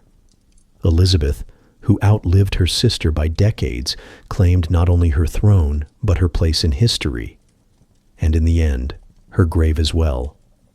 But for all the irony, there is something fitting here. Two daughters of Henry VIII, two survivors of his cruelty, bound by the same blood even if they despised one another. History tries to separate them, bloody and glorious, failure and triumph, but the tomb refuses. Here, they are equals, queens, sisters, women who defied the odds to rule in a world that had no patience for women on thrones. Now imagine yourself walking past the tomb as a Tudor courtier centuries ago. Perhaps you bow your head for Elizabeth, the queen whose navy defeated Spain, whose age gave the world Shakespeare. Or perhaps you whisper a prayer for Mary, the devout Catholic who burned for her faith and died believing God had forsaken her. Either way, you cannot honor one without acknowledging the other. They are locked together forever. Let's not pretend they were the same. Mary's reign was short, bitter, and scarred by persecution. Elizabeth's was long, calculated, and dazzling. Mary clung to tradition. Elizabeth embraced performance. Mary's marriage to Philip made her unpopular. Elizabeth's refusal to marry made her legendary. One sister burned her enemies, the other outlived them.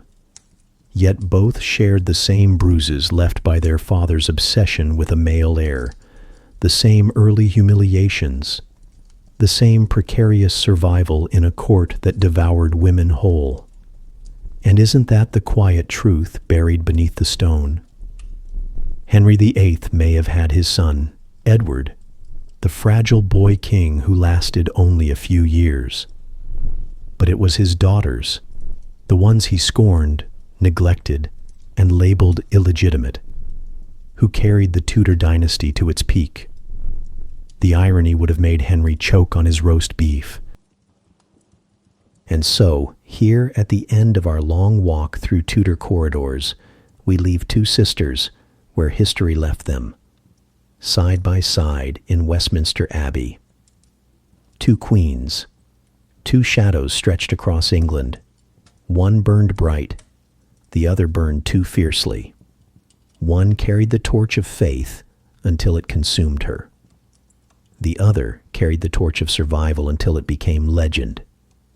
Together, they shaped an age, even as they tried to erase each other. Close your eyes for a moment, and you can almost hear them still. The crackle of Mary's fires, the hushed prayers whispered in Latin, the rustle of Elizabeth's silks as she walked into a chamber, every eye drawn to her. Their feud has faded now, softened by centuries, but their story lingers. A reminder that power is never simple and survival is never free. So let their rivalry slip into the quiet of your mind. Let the echoes of bells, the clatter of hooves, and the murmur of crowds fade like distant waves. Settle back, breathe deeply, and drift slowly into rest.